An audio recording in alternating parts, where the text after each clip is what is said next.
اس پر اللہ کا غضب اور اللہ کی لعنت ہے۔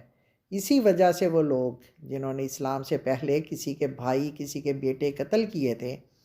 اور اب اسلام قبول کر لیا تھا، وہ جب ایسے لوگوں کو دیکھتے تھے تو ان کے دل میں، بعض کے دلوں میں وہ تلخیاں دوبارہ تازہ ہو جاتی تھیں جب وہ انتقام لینے کے بارے میں، لیکن وہ سوچتے بھی نہیں تھے، ان کے دل میں قتل کا خیال تک نہیں آتا تھا۔ اب مسلمانوں کو یہ حکم دیا جاتا ہے کہ اگر وہ جہاد کے لیے نکلیں تو جنگ شروع کرنے سے پہلے یہ بات معلوم کر لیں کہ آیا یہ لوگ مسلمان ہیں یا نہیں۔ اگر کوئی اسلام کا اظہار کرے اور اس کے لیے وہ السلام علیکم کہہ دے تو وہ حملہ نہ کریں۔ اسلام کے ابتدائی دور میں السلام علیکم کا لفظ ایک مسلمان دوسرے مسلمان کو دیکھ کر اس معنی میں استعمال کرتا تھا کہ میں تمہاری گروہ کا آدمی ہوں، دوست ہوں، خیر خواہ ہوں، میرے پاس تمہارے لیے سلامتی اور عافیت کے سوا کچھ نہیں ہے، لہٰذا نہ تم مجھ سے دشمنی کرو اور نہ میری طرف سے تمہیں کوئی نقصان پہنچے گا۔ اس وقت عرب کے نو مسلموں اور کافروں کے درمیان لباس، زبان اور کسی دوسری چیز میں کوئی بھی ایسا نمایاں فرق نہیں تھا جس کی وجہ سے ایک مسلمان سرسری نظر میں دوسرے مسلمان کو پہچان سکتا۔ اس لیے اس سلام کو پاس ورڈ کے طور پہ استعمال کیا جاتا تھا تاکہ فوج کے آدمی مسلمانوں کو پہچان سکیں۔ لیکن لڑائیوں کے موقع پر بعض اوقات یہ مشکل پیش آتی تھی کہ مسلمان جب کسی دوسرے دشمن گروہ پر حملہ کرتے اور وہاں کوئی مسلمان اس لپیٹ میں آ جاتا تو وہ حملہ کرنے والے مسلمان کو یہ بتانے کے لیے کہ وہ بھی ان کا دینی بھائی ہے، مسلمان ہے، السلام علیکم یا لا الہ الا اللہ پکارتا تھا، مگر مسلمانوں کو یہ شبہ ہوتا تھا کہ یہ کوئی کافر ہے جو صرف اپنی جان بچانے کے لیے ہیلا بہانہ کر رہا ہے، اس لیے بعض اوقات وہ اسے قتل کر دیتے تھے اور اس کی چیزیں غنیمت کے طور پہ لوٹ لیتے تھے۔ نبی کریم صلی اللہ علیہ وآلہ وسلم نے ہر ایسے موقع پر بڑی سختی سے سرزنش فرمائی، مگر اس قسم کے واقعات برابر پیش آتے رہے۔ آخر کار اللہ تعالیٰ نے اس پیچیدگی کو حل کیا۔ اس آیت کے نزول کے بارے میں جو روایت ہے وہ یہ ہے کہ مسلمانوں کے ایک گشتی دستے کو ایک شخص ملا جس کے ساتھ اس کی بکریاں بھی تھیں۔ اس شخص نے اس فوجی دستے کو السلام علیکم کہا، لیکن اس کا مطلب تو یہ تھا کہ میں مسلمان ہوں، لیکن بعض لوگوں نے یہ سمجھا کہ اس نے السلام علیکم محض اپنے آپ کو بچانے کے لیے کہا ہے، اس لیے انہوں نے اسے قتل کر دیا۔ اس پر یہ آیت نازل ہوئی اور مسلمانوں کو حکم دیا گیا کہ وہ ایسا نہ کریں۔ جو شخص اپنے آپ کو مسلمان کی حیثیت سے تمہارے سامنے پیش کر رہا ہے تو تمہیں یہ حق نہیں ہے کہ تم فوراً کہہ دو کہ وہ جان بچانے کے لیے جھوٹ بول رہا ہے۔ ہو سکتا ہے کہ وہ سچا ہو، حقیقت کا تو اسی وقت معلوم ہو سکتا ہے جب تم تحقیق کرو گے۔ اگر بغیر تحقیق کے تم اسے چھوڑنے میں اس لیے شک میں ہو کہ وہ جھوٹ بول کر اپنی جان بچا لے گا تو قتل کرنے میں بھی یہ امکان ہے کہ وہ واقعی مومن ہو جو تمہارے ہاتھوں بے گناہ مارا جائے۔ بہرحال غلطی سے کافر کو چھوڑ دینا اس سے کئی درجے بہتر ہے کہ تم ایک مومن کو قتل کرنے میں غلطی کرو۔ یہاں اللہ تعالیٰ اہل ایمان کو یاد کراتے ہیں کہ ایک دور اور ایک زمانہ جو تم پر گزر چکا ہے وہ زیادہ دور تو نہیں ہے کہ تم بھی انفرادی طور پر مختلف کافر قبیلوں میں منتشر تھے، تم بھی اسی جاہلیت کے اندھیروں میں تھے جس میں تمہارے فیصلے نہایت ہی جلد بازی اور سرکشی میں ہوا کرتے تھے۔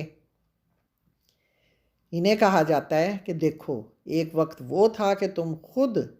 اپنی قوم سے اپنے ایمان کو، اپنے اسلام کو ان کے ظلم و ستم کے خوف سے چھپانے پر مجبور تھے،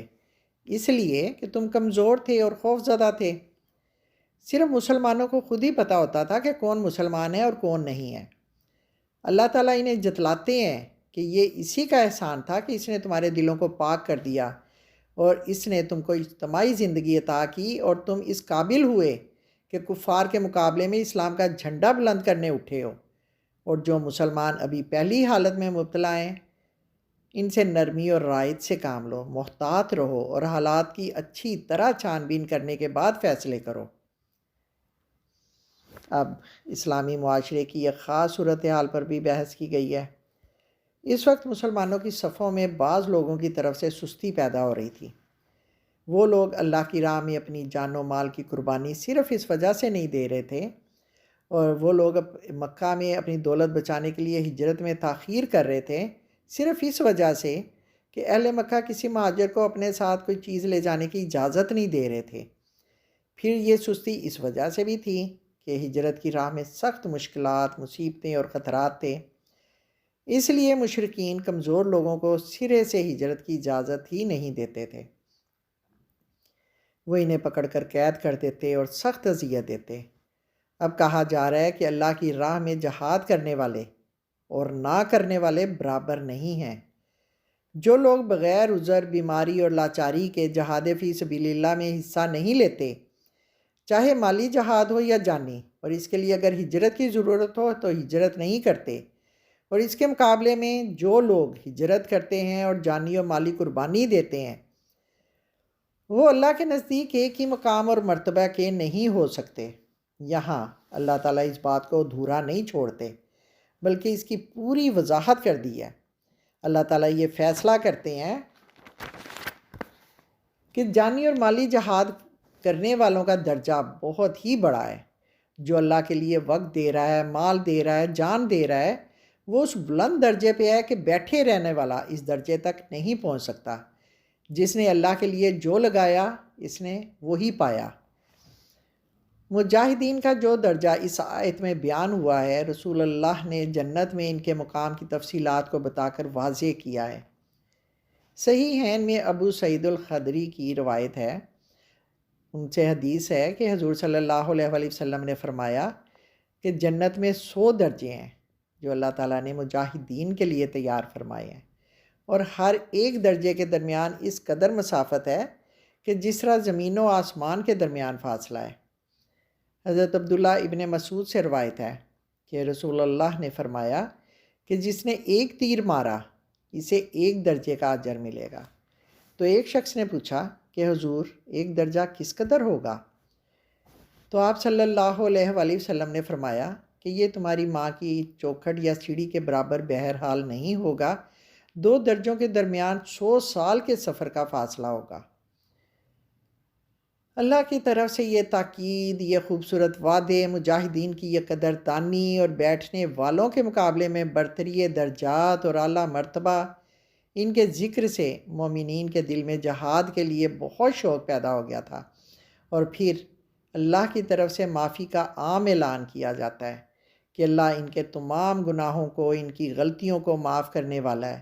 اور بہت ہی رحم فرمانے والا ہے، اور ان کو جوش دلایا جاتا ہے کہ وہ اپنی ان کوتاہیوں کی تلافی کریں، اللہ تعالیٰ سے معافی مانگیں۔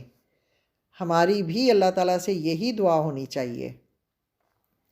کہ اللہ تعالیٰ ہماری کوتاہیوں اور غلطیوں کو معاف فرمائیں اور ہمیں صراط مستقیم پر چلنے کی توفیق عطا فرمائیں۔